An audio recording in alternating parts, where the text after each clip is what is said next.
With close to 1 million people out of work in this country, Dick Smith has called for the Australian government to look after its own before increasing levels of immigration.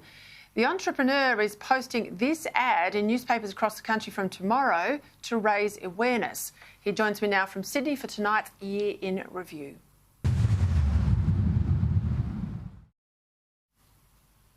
Thank you, as always, for joining me, Dick Smith. You always make us think when you come on the show. What's the message you're trying to get across here with the advertisements that are out there from tomorrow?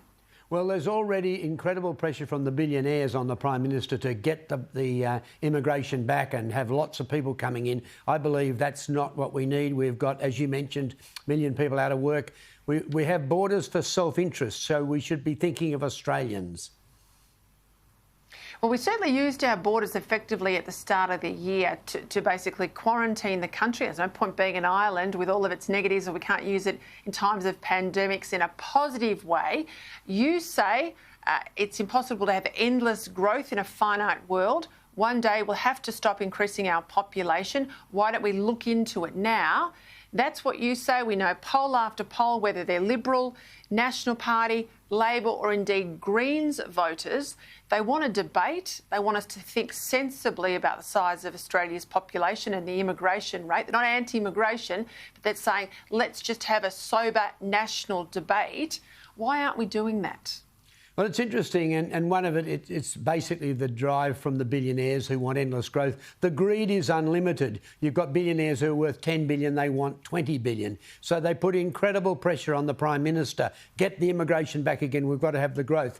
Now, if capitalism requires endless growth, that's impossible. It's a finite world.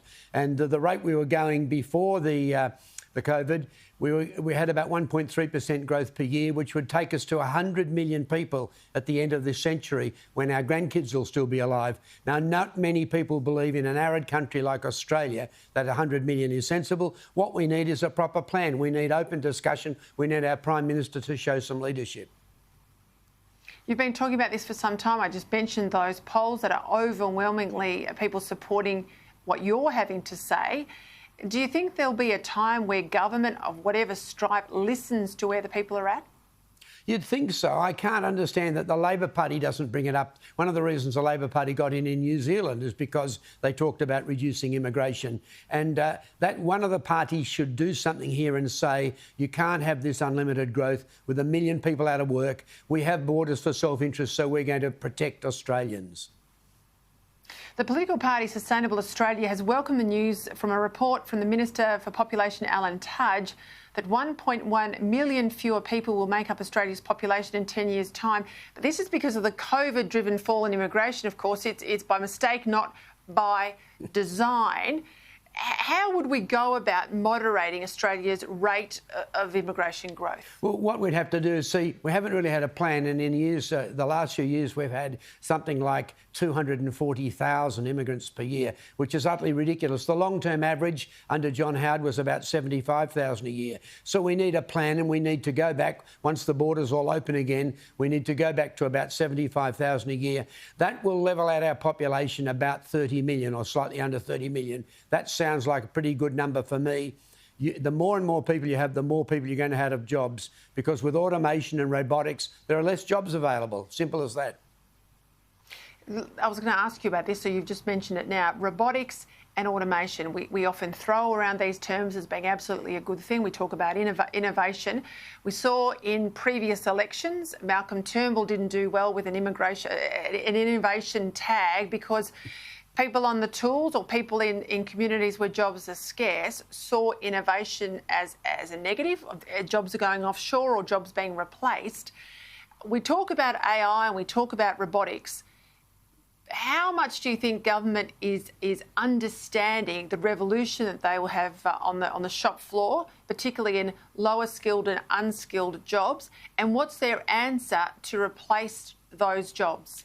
Well, first of all, they're going to understand it when if you end up long term with 1 million people unemployed, those people vote, and they certainly won't be happy with the billionaires doing better. I understand our billionaires have increased their wealth by about 15% in the last 12 months, while typical Australians have gone backwards. So that's unfair. The disparity between the wealthy and the poor is getting greater and greater at all times.